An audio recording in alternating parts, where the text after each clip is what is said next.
আল্লাহ রাব্বুল আলামিন এই পৃথিবীর জমিনে যতগুলো কাজ করার জন্য হুকুম দিয়েছেন, এই সব কাজের মধ্যে সবচাইতে বড় জুলুম হলো আল্লাহ পাকের সাথে শিরক করা। এই জন্য বলা হয় ইন্নাশ শিরকা লাযুলমুন আযীম। শিরকটা হলো সবচাইতে বড় জুলুম। এই জন্য বাজান এই মাস থেকে আমাদেরকে বুঝতে হবে আল্লাহর সাথে কাউকে শিরিক করা যাবে না। ঠিক কিনা বলেন? আল্লাহ রাব্বুল আলামিন জান্নাতীদেরকে জান্নাত দিয়ে দিবে, জাহান্নামীদেরকে জাহান্নাম দিয়ে দিবে। এরপরে আল্লাহ রাব্বুল আলামিন জান্নাতীদেরকে বলবেন, হে আমার জান্নাতবাসীরা, আমি যে তোমাদেরকে বড় বড় নিয়ামত দিয়েছি, তোমাদেরকে অনেকগুলো খাবার দিয়েছি, ফলমূল দিয়েছি, তোমাদেরকে তোমরা যা চাইতে তার চাইতে আমি বেশি দিয়েছি, এখনো যদি তোমাদের কারো কিছু চাওয়ার থাকে আমাকে বলো।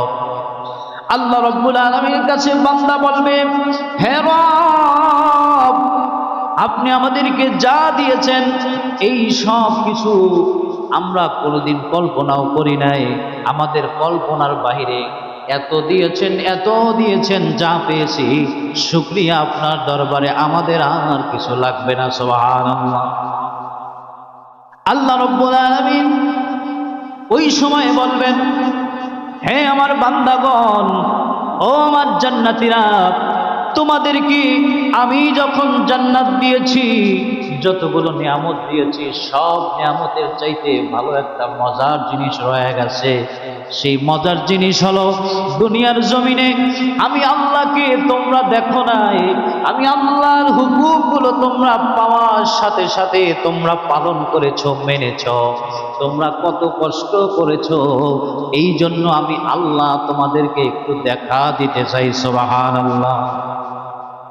পবিত্র কোরআনের ভাষায় বলছেন, فَمَنْ كَانَ يَرْجُو لِقَاءَ رَبِّهِ فَلْيَعْمَلْ عَمَلًا صَالِحًا ولا يشرك بعبادة ربه أحدا।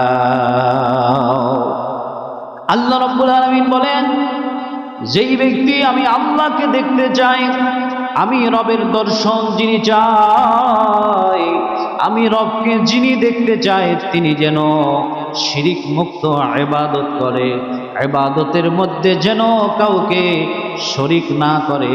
আমি আল্লাহ সুবহানাহু ওয়া তাআলা বলছি, আমার সাথে অন্য কাউকে যেন শরীক না করে। আল্লাহ রাজি হবেন, খুশি হবেন, জান্নাতের মধ্যে দেখা পাওয়া যাবে।